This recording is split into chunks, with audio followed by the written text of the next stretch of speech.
11 general orders of a sentry are: number 1, to take charge of my post and all government property in view.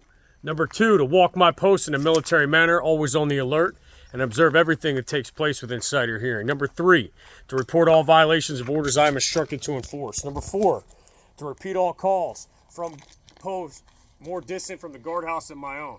Number 5, to quit my post only when properly relieved. Number 6, to receive, obey, and pass on to the sentry relieves me all orders from the commanding officer, officer today, and officers and non-commissioned officers of the guard only. Number 7, to talk to no one except in the line of duty. Number 8, to sound the alarm in case of fire or disorder.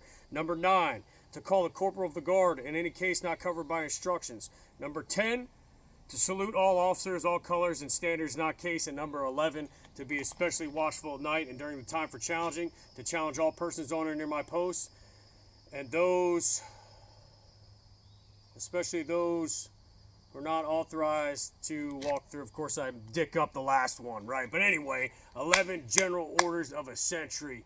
Number 12, take no bullshit from anybody. What's up, guys? You know, all these things kind of stay with me all these years later after boot camp and being an infantry Marine. One task that you have in the military, especially in the Marine Corps, as an NCO, a staff NCO, an officer, is you are the duty.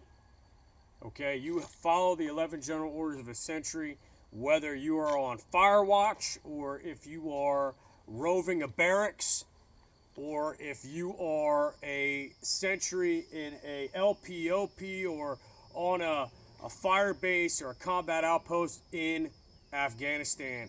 All right, it is so important. It's one of the core commandments, 11 commandments, right? If you are a duty stateside, it used to be you would wear a duty belt, and you would have the M9 service pistol on a duty belt in the big green monster. Okay, what we call this old service holster right here. All right, and you would typically have some mag pouches and stuff like that, a big old Marine Corps emblem in your dress uniform. And you're basically a law enforcement officer. You have deadly force engagement rules. You're allowed to use deadly force, you know, to protect property of national security value and stuff like that.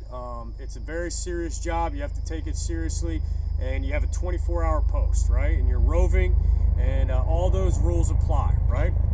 So I want to talk about that real quick. The M9 service pistol. This is an M9A1, and that's the sound of freedom right there going overhead. Yeah, what do we got? Yeah, those guys know what I'm talking about. Anyway, M9A1, 124 grain NATO ball. All right, when we're talking about this, okay, it's a great round to stockpile. NATO ball, 124 grain, is a combat-proven round.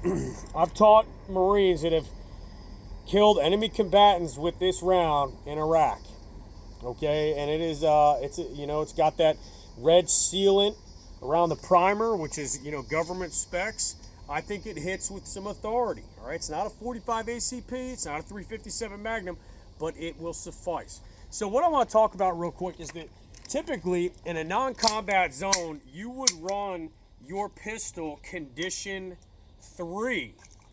So that means magazine inserted, no round in the chamber. So if you had to draw this gun, you would have to do an extra step. And that extra step is to rack around in the gun. Let's see how fast we can do that with the Green Monster. The Green Monster has this elastic band right here.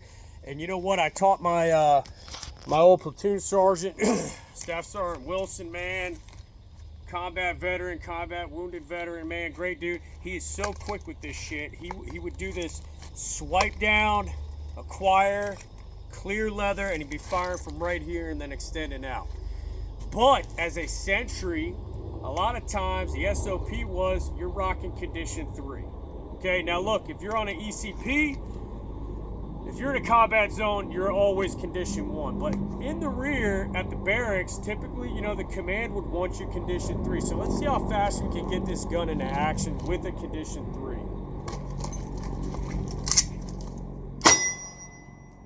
Okay, as quasi clear leather. My hand is already on my chest, and now I'm just grabbing the slide and I'm racking it quickly and then acquiring that.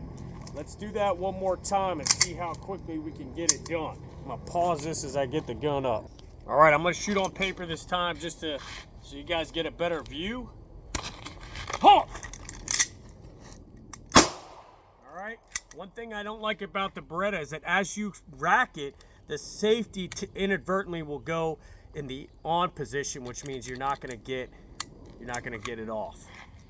All right, let's try that one more time.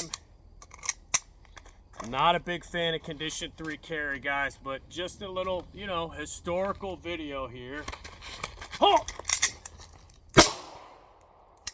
Okay, and you can get it done. Now, as opposed to Condition 1,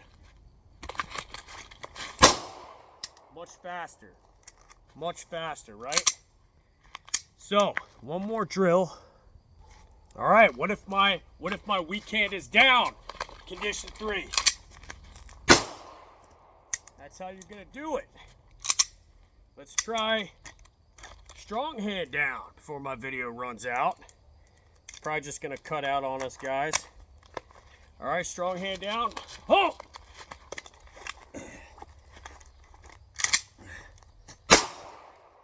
All right, you have to rack it off your belt using the flat end of that rear sight. Hope you guys enjoyed the video. Stay safe.